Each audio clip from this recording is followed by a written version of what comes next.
Hello and welcome back to The Perks of Being a Wallflower by Stephen Chbosky. I own no rights. This is for entertainment purposes only. I have given plenty of warnings about the depth of this book and the things that it entails. So, let's get started. December 21st, 1991. Dear friend, wow. I can paint the picture for you if you like. We are all sitting in Sam and Patrick's house, which I had never seen before. It was a rich house, very clean, and we were all giving our final presents. The outside lights were on, and it was snowing, and it looked like magic, like we were somewhere else, like we were someplace better. It was the first time I had ever met Sam and Patrick's parents. They were so nice. Sam's mom is very pretty and tells great jokes. Sam said she used to be an actress when she was younger. Patrick's dad is very tall and has a great handshake. He is also a very good cook. A lot of parents make you feel very awkward when you first meet them, but not Sam and Patrick's. They were friendly all through dinner, and when dinner was over, they left so we could have our party. They didn't even check on us or anything, not once. They just let us pretend it was our house. So we decided to have the party in the games room, which had no games, but a great rug.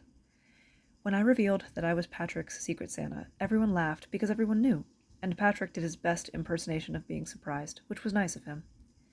Then, everyone asked what my last gift was, and I told them it was a poem I read a long time ago. It was a poem that Michael made a copy of for me, and I have read it 1,000 times since, because I don't know who wrote it. I don't know if it was ever in a book or class, and I don't know how old the person was, but I know that I want to know him or her. I want to know that this person is okay. So everyone asked me to stand up and read the poem. And I wasn't shy, because we were trying to act like grown-ups, and we drank brandy, and I was warm. I'm still a little warm, but I have to tell you this. So I stood up, and just before I read this poem, I asked everyone if they knew who wrote it to please tell me.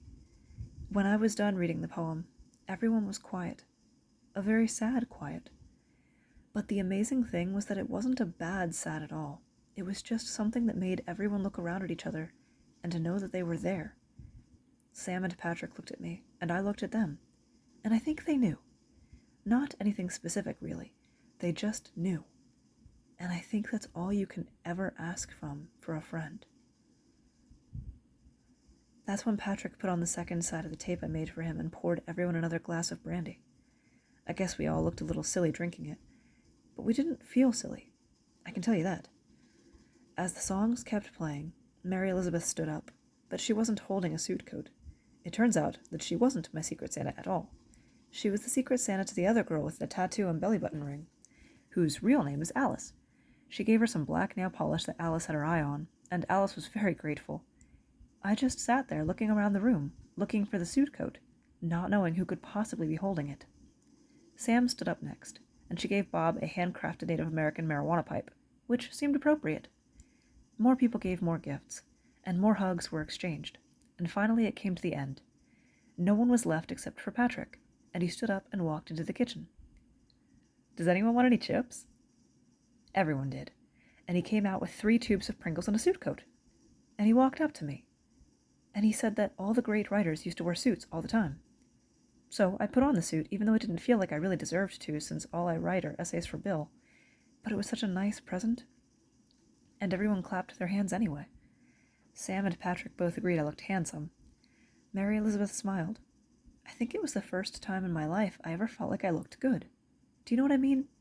That nice feeling when you look in the mirror and your hair's right for the first time in your life. I don't think we should base so much on weight, muscles, and a good hair day, but when it happens, it's nice. It really is. The rest of the evening was very special. Since a lot of people were going away with their families to places like Florida and Indiana, we all exchanged presents with the people we weren't Secret Santas for. Bob gave Patrick an eighth of marijuana with a Christmas card attached. He even wrapped it. Mary Elizabeth gave Sam earrings. So did Alice. And Sam gave them earrings, too. I think that is a private girl thing. I have to admit, I felt a little sad, because other than Sam and Patrick, nobody got me a present. I guess I'm not that close with them, so it makes sense. But I still felt a little sad. And then it came to my turn. I gave Bob a little plastic tube of soap bubbles, because it just seemed to fit his personality. I guess I was right. Too much, was all he said. He spent the rest of the night blowing bubbles at the ceiling. Next was Alice. I gave her a book by Anne Rice because she is always talking about her, and she looked at me like she couldn't believe I knew she loved Anne Rice. I guess she didn't know how much she talked or how much I listened, but she thanked me all the same. Next came Mary Elizabeth. I gave her $40 inside a card. The card said something pretty simple, to be spent on printing Punk Rocky in color next time. And she looked at me funny. Then they all started to look at me funny, except for Sam and Patrick. I think they started feeling bad because they didn't get me anything, but I don't think that they should have, because I don't think that's the point, really. Mary Elizabeth just smiled and said thanks, and then stopped looking at me in the eye. Last came Sam. I had been thinking about this present for a long time. I think I thought about this present from the first time I really saw her. Not met her or saw her, but the first time I really saw her, if you know what I mean. There was a card attached. Inside the card, I told Sam that the present I gave her was given to me by my Aunt Helen. It was an old 45 record that had the Beatles' song, Something. I used to listen to it all the time when I was little and thinking about grown-up things. I would go to my bedroom window and stare at my reflection in the glass and the trees behind it and just listen to the song for hours. I decided then that when I met someone I thought was as beautiful as the song, I should give it to that person. And I didn't mean beautiful on the outside. I meant beautiful in all ways. So I was giving it to Sam. Sam looked at me soft, and she hugged me, and I closed my eyes because I wanted to know nothing but her arms, and she kissed my cheek and whispered so nobody could hear, "I love you." I knew that she meant it in a friend way, but I didn't care, because it was the third time since my Aunt Helen died that I heard it from anyone. The other 2 times were from my mom. After that, I couldn't believe that Sam actually got me a present, because they honestly thought that the I love you was it. But she did get me a present, and for the first time, something nice like that made me smile and not cry. I guess Sam and Patrick went to the same thrift store, because their gifts went together. She took me to her room and stood me in front of her dresser, which was covered in a pillowcase with pretty colors. She lifted off the pillowcase, and there I was, standing in my old suit, looking at an old typewriter with a fresh ribbon. Inside the typewriter was a piece of white paper. On that piece of white paper, Sam wrote, "Write about me sometime." And I typed something back to her standing right there in her bedroom. I just typed, "I will." And I felt good that those were the first 2 words I ever typed on my new old typewriter that Sam gave me. We just sat there quiet for a moment, and she smiled, and I moved to the typewriter again, and I wrote something. "I love you too." And Sam looked at the page, and she looked at me. "Charlie, have you ever kissed a girl?" I shook my head no. It was so quiet. "Not even when you were little?" I shook my head no again, and she looked very sad. She told me about the first time she was kissed. She told me that it was with one of her dad's friends. She was 7. And she told nobody about it except for Mary Elizabeth and then Patrick a year ago. And she started to cry. And she said something that I won't forget, ever. "I know that you know that I like Craig. And I know that I told you not to think of me that way. And I know that we can't be together like that. But I want you to forget all those things for a minute, okay? Okay. I want to make sure that the first person you kiss loves you, okay? Okay." She was crying harder now, and I was too, because when I hear something like that, I just can't help it. I just want to make sure of that, okay? Okay. And she kissed me. It was the kind of kiss that I could never tell my friends about out loud. It was the kind of kiss that made me know that I was never so happy in my whole life. Once on a yellow piece of paper with green lines, he wrote a poem, and he called it Chops, because that was the name of his dog, and that's what it was all about. And his teacher gave him an A and a gold star. and his mother hung it on the kitchen door and read it to his aunts. That was the year Father Tracy took all the kids to the zoo, and he let them sing on the bus, and his little sister was born with tiny toenails and no hair, and his mother and father kissed a lot, and the girl around the corner sent him a valentine signed with a row of X's, and he had to ask his father what the X's meant, and his father always tucked him in bed at night, and was always there to do it. Once, on a piece of white paper with blue lines, he wrote a poem, and he called it Autumn, because that was the name of the season, and that's what it was all about. And his teacher gave him an A and asked him to write more clearly. And his mother never hung it on the kitchen door because of its new paint. And the kids told him that Father Tracy smoked cigars and left butts on the pews, and sometimes they would burn holes. That was the year his sister got glasses with thick lenses and black frames, and the girl around the corner laughed when he asked her to go see Santa Claus, and the kids told him why his mother and father kissed a lot. And his father never tucked him in at night, and his father got mad when he cried for him to do it. Once, on a paper torn from his notebook, he wrote a poem, and he called it Innocence, a question, because that was the question about his girl, and that's what it was all about. And his professor gave him an A and a strange, steady look, and his mother never hung it on the kitchen door because he never showed her. And that was the year that Father Tracy died, and he forgot how the end of the Apostles' Creed went, and he caught his sister making out on the back porch, and his mother and father never kissed or even talked, and the girl around the corner wore too much makeup that made him cough when he kissed her, but he kissed her anyway, because that was the thing to do, and at 3 a.m. he tucked himself into bed, his father snoring soundly. That's why on the back of a brown paper bag he tried another poem, and he called it Absolutely Nothing, because that is what it was really all about, and he gave himself an A and a slash on each damned wrist, and he hung it on the bathroom door, because this time he couldn't think that he could reach the kitchen. That was the poem I read for Patrick. Nobody knew who wrote it, but Bob said he heard it before, and he heard that it was some kid's suicide note.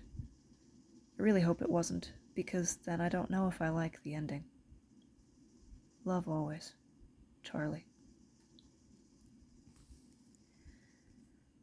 December 23rd, 1991. Dear friend, Sam and Patrick left with their family for the Grand Canyon yesterday. I don't feel too bad about it, because I can still remember Sam's kiss. It feels peaceful and right.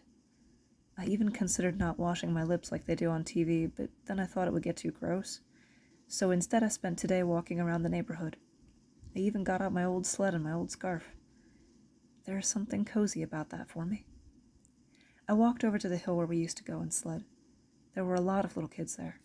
I watched them flying, doing jumps and having races, and I thought that all those little kids are going to grow up someday, and all of those little kids are going to do the things that we do, and we will all kiss, and they will all kiss somebody someday. But for now, sledding is enough. I think it would be great if sledding were always enough, but it isn't.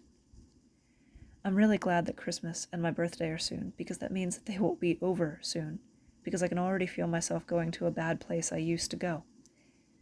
After my Aunt Helen was gone, I went to that place. It got so bad that my mom had to take me to a doctor, and I was held back a grade. But now I'm trying not to think about it too much, because that makes it worse. It's kind of like when you look at yourself in the mirror and you say your name, and it gets to a point where none of it seems real. Well, sometimes I can do that, but I don't need an hour in front of a mirror. It happens very fast, and things start to slip away. And I just open my eyes, and I see nothing. And then I start to breathe really hard trying to see something, but I can't. It doesn't happen all the time, but when it does, it scares me. It almost happened this morning, but I thought of Sam's kiss, and it went away. I probably shouldn't be writing about this too much, because it brings up too much. It makes me think too much, and I am trying to participate. It's just hard because Sam and Patrick are in the Grand Canyon.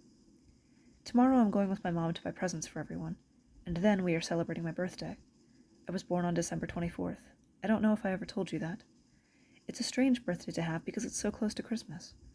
After that, we are celebrating Christmas with my dad's family, and my brother will be home for a little while. Then I'm going to take out my driver's test, so I will be busy while Sam and Patrick are gone. Tonight, I watched some television with my sister, but she didn't want to watch the Christmas specials that were on, so I decided to go upstairs and read. Bill gave me one book to read over the break. It's The Catcher in the Rye. It was Bill's favorite book when he was my age. He said it was the kind of book you made your own. I read the first 20 pages. I don't know how I feel about it just yet, but it does seem appropriate to this time. I hope Sam and Patrick call on my birthday. It would make me feel much better. Love always, Charlie. December 25th, 1991. Dear friend, I am sitting in my dad's old bedroom in Ohio. The family is still downstairs. I really don't feel very well. I don't know what's wrong with me, but I'm starting to get scared. I wish we were going back home tonight, but we always sleep over. I don't want to tell my mom about it because it would just make her worry. I would tell Sam and Patrick, but they didn't call yesterday. And we left this morning after we opened presents. Maybe they called this afternoon. I hope they didn't call this afternoon because I wasn't there. I hope it's okay I'm telling you this. I just don't know what else to do. I always get sad when this happens. And I wish Michael were here. And I wish my Aunt Helen were here. I miss my Aunt Helen like this. Reading this book isn't helping either. I don't know. I'm just thinking too fast. Much too fast. It's like tonight. The family watched It's a Wonderful Life, which is a very beautiful movie, and all I could think about was, why didn't they make the movie about Uncle Billy? George Bailey was an important man in the town. Because of him, a whole bunch of people got to get out of the slums. He saved a town, and when his dad died, he was the only guy who could do it. He wanted to live an adventure, but he stayed behind and sacrificed his dreams for the better good of the community. And then when that made him sad, he was going to kill himself. He was going to die because his life insurance money would have taken care of his family. And then an angel comes down and shows him what life would be if he had never been born, how the whole town would have suffered, and how his wife would have been an old maid. And my sister didn't even say anything about how that's such an old-fashioned thing this year. Every other year she says something about how Mary was working for a living, and just because she's not married, it doesn't mean that she is worthless. But this year she didn't. I don't know why. I thought it might be about that secret boy of hers, or maybe it's what happened in the car on the way over to our grandma's house. I just wanted the movie to be about Uncle Billy because he drank a lot and was fat and lost the money in the first place. I wanted the angel to come down and show us how Uncle Billy's life had meaning. Then I think I'd feel better. It started yesterday at home. I don't like my birthday. I don't like it at all. I went shopping with my mom and sister, and my mom was in a bad mood because of parking spaces and lines. And my sister was in a bad mood because she couldn't buy her secret boy a present and hide it from Mom. She would have to come back herself later. And I felt weird, really weird, because as I was walking all around the stores, I didn't know what presents my dad would like to receive from me. I knew what to buy or give Sam and Patrick, but I didn't know what I could buy or give or make for my own dad. My brother likes posters of girls in beer cans. My sister likes a haircut gift certificate. My mom likes old movies and plants. My dad only likes golf, and that is not a winter sport except for in Florida, and we don't live there. And he doesn't play baseball anymore. He doesn't like to even be reminded unless he tells the stories. I just wanted to know what to buy my dad because I love him. And I don't know him, and he doesn't like to talk about things like that. Well, why don't you chip in with your sister and buy him that sweater? I don't want to. I want to buy him something. What kind of music does he like? My dad doesn't listen to music a lot anymore, and the stuff he likes, he has. What kind of books does he like to read? My dad doesn't read books too much anymore because he listens to books on cassette tapes on the way to work, and he gets them free from the library. What kind of movies? What kind of anything? My sister decided to buy the sweater on her own, and she started to get mad at me because she needed time to come back to the store to buy that present for her secret boyfriend. Just buy him some golf balls, Charlie, Jesus! But that's a summer sport. Mom, would you make him buy something? Charlie, calm down. It's okay. I felt so sad. I didn't know what was going on. Mom was trying to really be nice, because when I get like this, she is the one that tries real hard to keep things calm. I'm sorry, Mom. No, don't be sorry. You want to get a nice present for your father, that's a good thing. Mom! My sister was getting really mad. My mom didn't even look at my sister. Charlie, you can buy your father whatever you want. I know he'll love it. Now, calm down. It's okay. My mom took me to 4 different stores. Each one, my sister just sat in the nearest chair and groaned. I finally found the perfect store. It was a movie place, and I found a video cassette of the last episode of MASH without the commercials, and I felt a lot better. Then I started telling Mom about how we all watched it together. She knows, Charlie, she was there. Let's go. Duh. My mom told my sister to mind her own business, and she listened to me tell the story that she already knew, leaving out the part about my dad crying, because that was our little secret. My mom even told me how I tell stories very well. I love my mom. And this time I told her I loved her, and she told me she loved me too, and things were okay for a little while. We were sitting at the dinner table waiting for my dad to come home with my brother from the airport. He was really late, and my mom started to worry because it was snowing really hard outside, and she kept my sister at home because she needed help with dinner. She wanted it to be extra special for my brother and for me because he was coming home, and it was my birthday. But my sister just wanted to buy her boyfriend a present. She was in a really bad mood. She was being like those bratty girls in movies from the 1980s, and my mom kept saying, "Young lady," after every sentence. My dad finally called and said that because of the snow, my brother's plane was going to be very late. I just heard my mom's side of the discussion. But it's Charlie's birthday dinner. I don't expect you to do anything about it. Did he miss it? I'm just asking. I didn't say it was your fault. No. I can't keep it warm. It'll be dry. But it's his favorite. Well, what am I supposed to feed them? Of course they're hungry. You're already an hour late. Well, you could have called. I don't know how long my mom was on the phone because I couldn't stay at the table and listen. I went into my room and read. I wasn't hungry anymore anyway. I just wanted to be in a quiet place. After a little while, my mom came into the room. She said that Dad had just called again, and that they should be home in 30 minutes. She asked me if anything was wrong, and I knew that she didn't mean my sister, and I knew that she didn't mean she and Dad fighting on the phone because that stuff just happens sometimes. She just noticed that I looked very sad today, and she didn't think it was my friends leaving because I looked okay yesterday when I came back from sledding. Is it your Aunt Helen? It was the way she said it that started me feeling. Please don't do this to yourself, Charlie. But I did do it to myself, like I do every year on my birthday. I'm sorry. My mom wouldn't let me talk about it. She knows that I stop listening and start to really breathe fast. She covered my mouth and wiped at my eyes. I calmed down enough to make it downstairs, and I calmed down enough to be glad when my brother came home. And when we ate dinner, it wasn't too dry.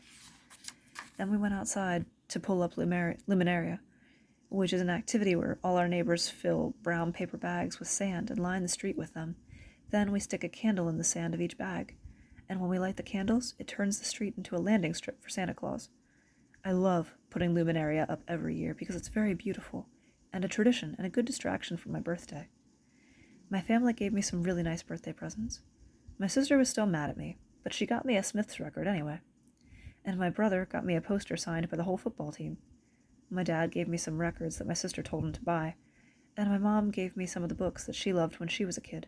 One of them was Catcher in the Rye. I started reading my mom's copy from the place I left off with Bill's copy, and it made me not think about my birthday. All I thought was that I am going to take my driver's test sometime soon enough. That was a pretty good thing to think about. And then I thought about my driver's education class this past semester. Mr. Smith, who is kind of short and smells funny, wouldn't let any of us turn on the radio as we rode around. There were also 2 sophomores, 1 boy and 1 girl. They used to secretly touch each other's legs in the back seat when it was my turn. Then there was me. I wish I had a lot of stories about driver's education class. Sure, there were these movies about death on the highway, and sure, there were police officers coming to talk to us. And sure, it was fun to get my learner's permit, but Mom and Dad said they didn't want me driving until I absolutely had to because insurance is so expensive. And I could never ask Sam to drive her pickup truck. I just couldn't. These kinds of things kept me calm the night of my birthday. The next morning, Christmas started out nice. Dad liked his copy of MASH a lot, which made me so happy, especially when he told his own story about that night and we watched it. He left out the part about him crying, but he winked at me, so I knew he remembered. Even the 2-hour drive to Ohio was actually okay for the first half hour, even though I had to sit on the hump in the back seat, because my dad kept asking questions about college and my brother kept talking. He is dating one of those cheerleader girls who does flips during college football games. Her name is Kelly. My dad was very interested in that. My sister made some remark about how cheerleading is stupid and sexist, and my brother told her to shut up. Kelly was majoring in philosophy. I asked my brother if Kelly was unconventionally beautiful. No, she's hot beautiful. And my sister started talking about how the way a woman looks is not the most important thing. I agreed, but then my brother started saying about how my sister was just a bitchy dyke. Then my mom told my brother not to use such language in front of me, which was strange considering I'm probably the only one in the family with a friend who is gay. Maybe not, but one who actually talks about it. I'm not sure. Regardless, my dad asked me how my brother and Kelly met. My dad asked how my brother and Kelly met. I messed that up, I'm sorry. My brother and Kelly met at a restaurant called Ye Olde College Inn, or something like that at Penn State. They supposedly have this famous dessert called grilled stickies. Anyway, Kelly was with her sorority sisters, and they started to leave, and she dropped her book right in front of my brother, and she kept walking. My brother said that although Kelly denies this, he's sure that she dropped the book on purpose. The leaves were in full bloom when he caught up with her in front of the video arcade. That's how he described it anyway. They spent the rest of the afternoon playing old video games like Donkey Kong and feeling nostalgic, which, as a general statement, I found sad and sweet. I asked my brother if Kelly drank cocoa. Are you high? And again, my mom asked my brother not to use such language in front of me, which was strange, again, because I think I'm the only person in my family who's ever been high. Maybe also my brother, I'm not sure. Definitely not my sister. Then again, maybe my whole family has been high, and we just don't tell each other about these things. My sister spent the next 10 minutes denouncing the Greek system of sororities and fraternities. She kept telling stories of hazing and how kids have died before. She then told one story about how she heard there was a sorority that made the new girls stand in their underwear while they circled their fat in red magic markers. My brother had had enough of my sister at that point. Bullshit! I still can't believe that my brother swore in the car, and my dad or mom didn't say anything. I guess because he's in college now, it's all right. My sister didn't care about the word. She just kept going. It's not bullshit, I heard it. Watch your mouth, young lady, my dad said from the front seat. Oh yeah? Where did you hear it? My brother asked. I heard it on National Public Radio, my sister said. Ha! Jesus! My brother has a very full laugh. Well, I did. My mom and dad looked like they were watching a tennis match through the windshield because they just kept shaking their heads. They didn't say anything. They didn't look back. I should point out, though, that my dad slowly started turning the Christmas music on the radio to a deafening volume. You are so full of shit. How would you know anything anyway? You haven't been to college. Kelly didn't go through anything like that. Oh, yeah. Like she'd tell you. Yeah, she would. We don't keep secrets. Oh, you're such a sensitive new age guy. I wanted them to stop fighting because I was starting to get upset, so I asked another question. Do you talk about books and issues? Thank you for asking, Charlie. Yes, as a matter of fact, we do. Kelly's favorite book just happens to be Walden by Henry David Thoreau. And Kelly just happened to say that the transcendental movement is a close parallel to this day and age. Ooh, big words. My sister rolled her eyes better than anyone. Oh, I'm sorry. Was anyone talking to you? I happen to be telling my younger brother about my girlfriend. Kelly says that she hopes a good Democratic candidate will challenge George Bush. Kelly says that her hope is that the ERA might finally pass if that happens. That's right, the ERA, that you always squawk about. Even cheerleaders think about those things, and they can actually have fun in the meantime. My sister folded her arms in front of her and started whistling. My brother was too much on a roll to stop, though. I noticed that my dad's neck was getting very red. But there's another difference between you and her. You see, Kelly believes in women's rights so much that she would never let a guy hit her. I guess I can't say that about you. I swear to God, we almost died. My dad hit those brakes so hard that my brother almost flew over the seat. When the smell from the tire started to fade, my dad took a deep breath and turned around. First, he turned to my brother. He didn't say a word. He just stared. My brother looked at my dad like a deer caught by my cousins. After a long 2 seconds, my brother turned to my sister. I think he felt bad about it because of how the words came out. I'm sorry, okay? I mean it. Come on, stop crying. My sister was crying so hard it was scary. Then my dad turned to my sister. Again, he didn't say a word. He just snapped his fingers to distract her from crying. She looked at him. She was confused at first because he wasn't giving her a warm look. But then she looked down and shrugged and turned to my brother. Sorry I said what I said about Kelly. She sounds nice. Then my dad turned to my mom. And my mom turned to us. Your father and I don't want any more fighting, especially in the family's house. Understood? My mom and dad make a real team sometimes. It's amazing to watch. My brother and sister both nodded and looked down. Then my dad turned to me. Charlie? Yes, sir? It's important to say sir at these moments, and if they ever call you by your first, middle, last name, you better watch out. I'm telling you. Charlie, I would like you to drive the rest of the way to my mother's house. Everyone in the car knew that this was probably the worst idea my dad ever had in his whole life. But no one argued. He got out of the car in the middle of the road. He got in the back seat between my brother and sister. I climbed in the front seat, stalled the car twice, and put on my seatbelt. I drove the rest of the way. I haven't sweat that much since I played sports, and it was cold out. My dad's family is kind of like my mom's family. My brother once said it was like the same cousins with different names. The big difference is my grandma. I love my grandma. Everyone loves my grandma. She was waiting for us in the driveway as she always did. She always knew when someone was coming. Is Charlie driving now? He turned 16 yesterday. Oh. My grandma is very old, and she doesn't remember things a lot, but she bakes the most delicious cookies.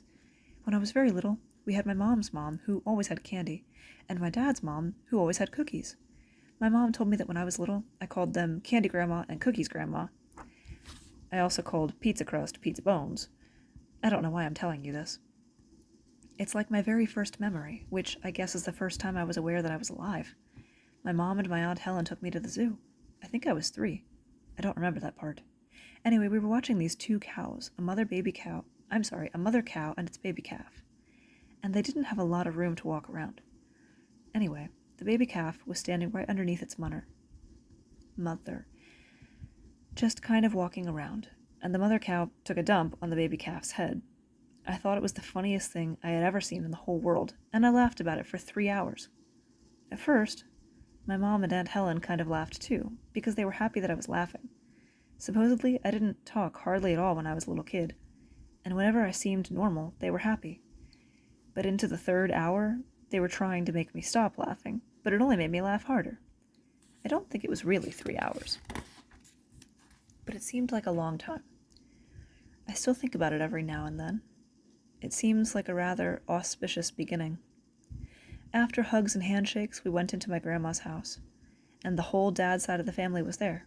Great Uncle Phil with his fake teeth, and my Aunt Rebecca, who is my dad's sister.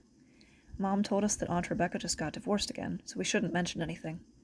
All I could think about was the cookies, but Grandma didn't make them this year because of her bad hip.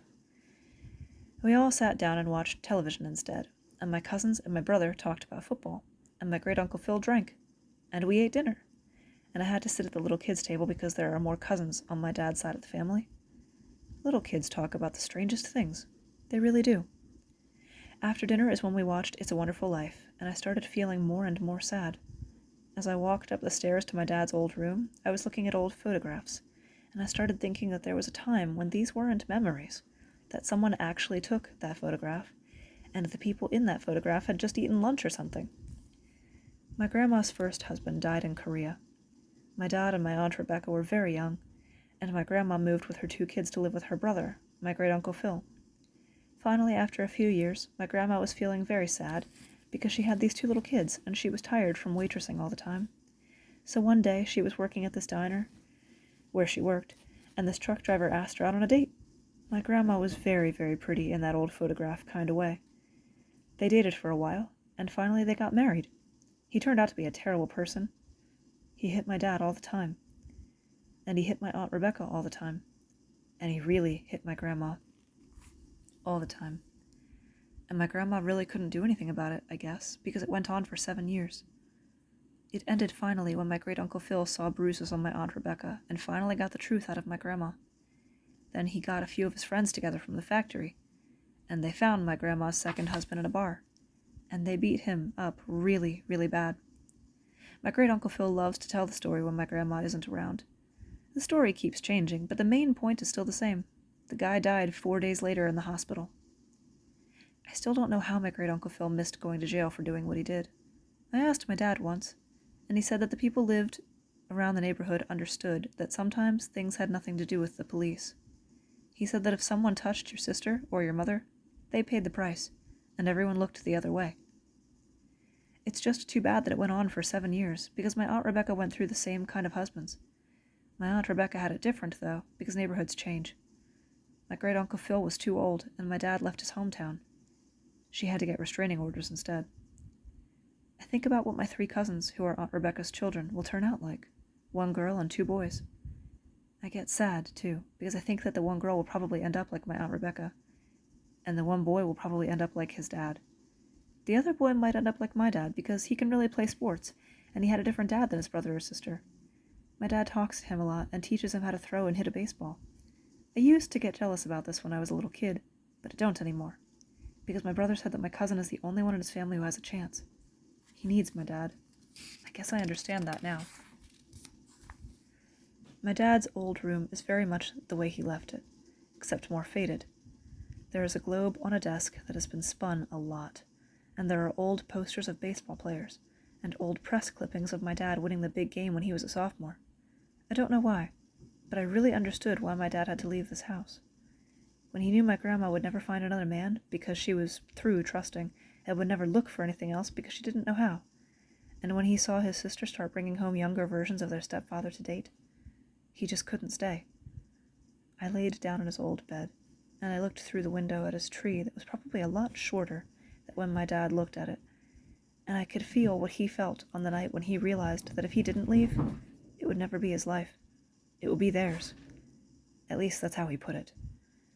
Maybe that's why my dad's side of the family watches the same movie every year. It makes sense enough. I should probably mention that my dad never cries at the ending. I don't know if my grandma or Aunt Rebecca will ever really forgive my dad for leaving them. Only my great-uncle Phil understood that part. It's always strange to see how my dad changes around his mom and sister. He feels bad all the time, and his sister and he always take a walk alone together. One time, I looked out the window, and I saw my dad giving her money. I wonder what my Aunt Rebecca says in the car on the way home.